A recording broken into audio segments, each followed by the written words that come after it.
برادران اسلام، ایمان و عقیدہ کے بعد سب سے پہلا سب سے بڑا فرض اگر کوئی ہے تو نماز ہے۔ اللہ پاک نے اپنے بندوں پر 5 وقت کی نماز فرض کی۔ حضرات محترم، میدان محشر میں سب سے پہلے نماز کے تعلق سے پوچھا جائے گا۔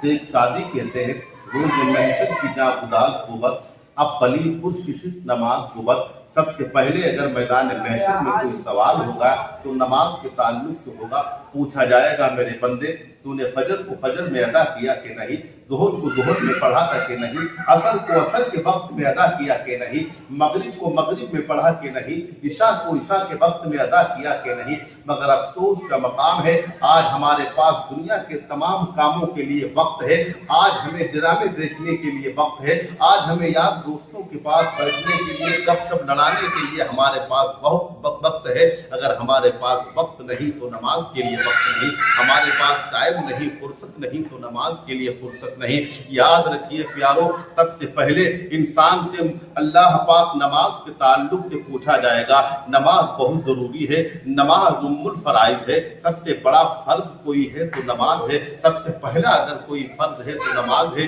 ایمان و عقیدہ کے بعد سب سے پہلا فرض نماز ہے۔ حضرات محترم، آئیے میں آپ کو بتاؤں، ایک غلام تھا، اسے ایک آقا خریدنا چاہتا تھا، تو اس غلام نے اپنے آقا سے کہا، اے میرے آقا، اگر تم مجھے خریدنا چاہتے ہو تو مجھے خریدنے سے پہلے میری 3 شرطیں ہیں، اگر وہ 3 شرطیں تم منظور کر سکتے ہو تو میں آپ کے ہاتھوں بکنا چاہتا ہوں۔ تو اس آقا نے کہا، اے غلام بتا تیری کون کون سی شرطیں ہیں؟ تو وہ غلام کہنے لگا، پہلی شرط تو میری یہ ہے کہ آپ مجھے نماز کے لیے نہیں روکیں گے، جب نماز کا وقت ہو جائے گا تو آپ ہمیں نماز ادا کرنے سے نہیں روکیں گے۔ دوسری شرط یہ ہے کہ آپ ہم سے دن میں جو چاہے کام لیں مگر رات میں ہم سے کوئی کام نہیں لیں گے۔ مالک نے کہا ٹھیک ہے۔ کہا تیسری شرط بتا کیا ہے؟ کہا تیسری شرط یہ ہے کہ ہم جس کمرے میں رہیں گے میرے سوا اس کمرے میں نہیں رہ سکتا۔ مالک نے تینوں شرطیں منظور کر لی۔ کہا ٹھیک ہے، نماز کے وقت تجھے نماز بند ہے، رات میں تجھ سے کوئی کام نہیں لیا جائے گا، اور جا میرے مکان میں تجھے جو سب سے بہتر کمرہ لگے اسے پسند کر لے۔ حضرات محترم، غلام نے اپنے مالک کے مکان میں ایک بہت ہی خستہ حال بڑا پرانا سا کمرہ پسند کیا۔ حضرات محترم، مالک نے کہا تم نے یہ کمرہ کیوں پسند کیا؟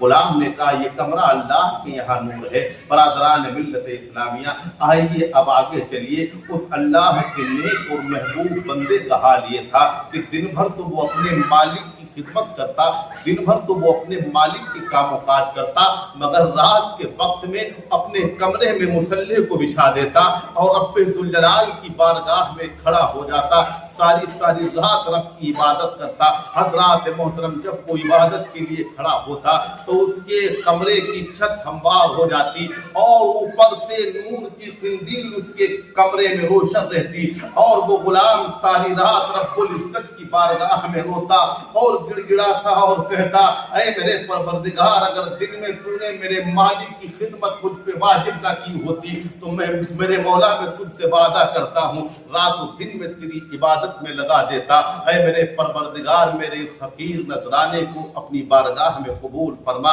حضرات محترم، ایک دن ایسا ہوا کہ صاحب مکان اور اس غلام کا مالک رات کے وقت میں ٹہلتے ٹہلتے اپنے غلام کے کمرے کی طرف گیا تو کیا دیکھتا ہے کہ رات کے وقت میں اس کا غلام سجدہ ریز ہے اور اس کے کمرے میں نور کی قندیل منور ہے۔ ایسا لگتا ہے کہ اس کا کمرہ رحمت کا گہوارہ بنا ہوا ہے، رحمت اس کے کمرے میں جھماجھم برس رہی ہے۔ مالک دیکھ رہا ہے کہ میرا غلام رب کی بارگاہ میں گڑ گڑا رہا ہے اور رو رہا ہے، کہتا ہے میرے پروردگار، اگر دن میں میرے مالک کی خدمت مجھ پہ واجب نہ ہوتی تو میں رات و دن تیری عبادت کرتا۔ مالک روتا رہا۔